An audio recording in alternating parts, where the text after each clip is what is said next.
Oi, tudo bem com vocês? Nós vamos dar início ao nosso canal a uma série de interpretação de exames. Por quê? Eu tenho observado no consultório que muitos pacientes chegam no nosso consultório muitas vezes desesperados. Eles veem um resultado muito alarmante nos exames de sangue e eles já começam a imaginar um diagnóstico muito grave. E muitas vezes aquele exame em si, ele não é capaz de dar um diagnóstico isolado. Ele precisa de outros exames associados para se chegar realmente a um diagnóstico. Então hoje nós vamos falar sobre a fosfatase alcalina.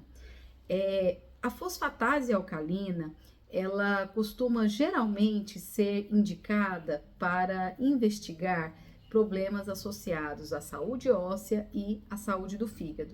E ela pode também ser associada tanto a doenças hepáticas como doenças ósseas. A fosfatase alcalina em si, ela é uma enzima, então se ela é uma enzima, ela é uma proteína, e ela está presente em diversas partes do nosso organismo, principalmente fígado e osso.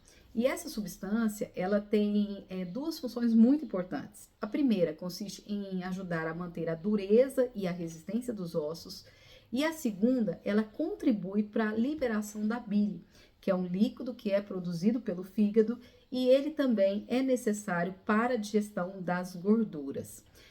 O exame da fosfatase alcalina, ele é feito através do exame de sangue. E, na maioria das vezes, esse exame ele é utilizado como uma ferramenta para avaliar tanto a saúde do osso quanto a saúde do fígado. E eles avaliam esse exame para chegar a um diagnóstico, mas esse exame em si, ele não é o próprio diagnóstico. Não sei se vocês conseguem me entender. Então, os valores de referência da fosfatase alcalina, ela fica em torno de 30 a 120 unidades por litro. Os valores de referência, é sempre importante vocês entenderem que ele pode variar conforme o laboratório e o método de análise. Então, existe um intervalo que é considerado normal, dependendo da idade, dependendo do sexo, dependendo do estado da pessoa, por exemplo, gestantes, eu vou falar mais à frente, que elas têm uma característica diferenciada. Então, nós temos que observar que crianças e adolescentes, eles podem ter essa concentração da fosfatase alcalina mais alta. Só que essa concentração, ela tem a ver, muitas vezes, com o período de crescimento. Mulheres grávidas, elas também podem apresentar maior quantidade da fosfatase alcalina devido à produção dessa enzima pela placenta. Então, é muito importante a gente sempre se atentar às informações tanto oferecidas pelo laboratório quanto pelo laudo. Porque no laudo abaixo vai estar escrito: gestantes podem apresentar alteração dos níveis da fosfatase alcalina. Crianças e adolescentes podem apresentar alteração da fosfatase alcalina. Então, isso é muito comum vocês observarem nos exames. E o que significa uma fosfatase alcalina alta? Então, a fosfatase alcalina alta no sangue, ela pode ser o indício de várias condições sintomatológicas. Então, as principais são associadas ao fígado e ao osso. Então, ao fígado, nós vamos ter a obstrução biliar, a hepatite, a cirrose, tumores hepáticos, a doença de Paget óssea, osteomalácia, raquitismo, fraturas em processo de cicatrização e tumores ósseos. É possível que a fosfatase esteja elevada também por conta de uso de medicamentos. Então, por exemplo, antibióticos, antifúngicos, anticonvulsivantes podem levar à elevação da fosfatase alcalina. Então, às vezes o paciente está com a fosfatase alcalina alta e ela utiliza, por exemplo, um anticonvulsivante. Então, aquele anticonvulsivante pode ter como efeito colateral o aumento da fosfatase alcalina. Se uma pessoa apresenta a fosfatase alcalina alta, nós precisamos de mais exames para chegar a um diagnóstico. Então, os sintomas da fosfatase alcalina alta, eles incluem icterícia, dor abdominal, fadiga, perda de apetite, urina que é mais escurecida, fezes pálidas, náuseas e vômitos. Então, essa sintomatologia, ela indica que pode estar ocorrendo uma fosfatase alcalina alta.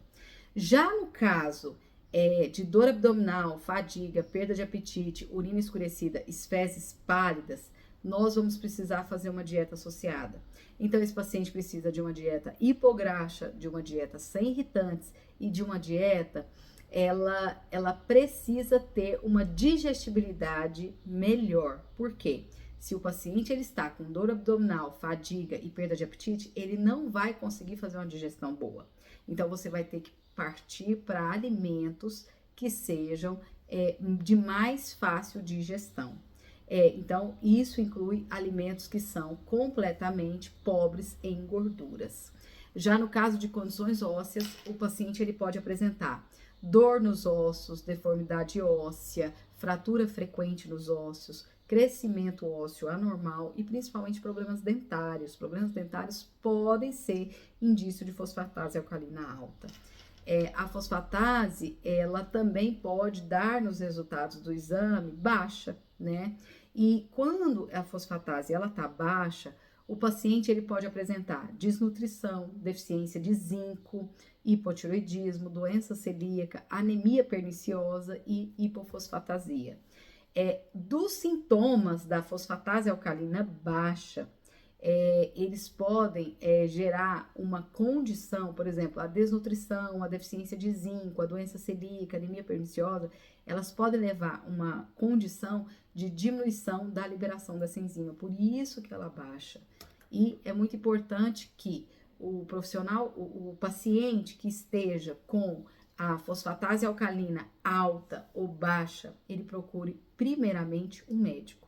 Então, o médico mais indicado para o diagnóstico dessa situação seria, inicialmente, se as dores estiverem relacionadas a icterícia, dor abdominal, urina escurecida, o paciente apresentar cirrose, obstrução biliar, era interessante o paciente procurar o gastroenterologista ou o hepatologista.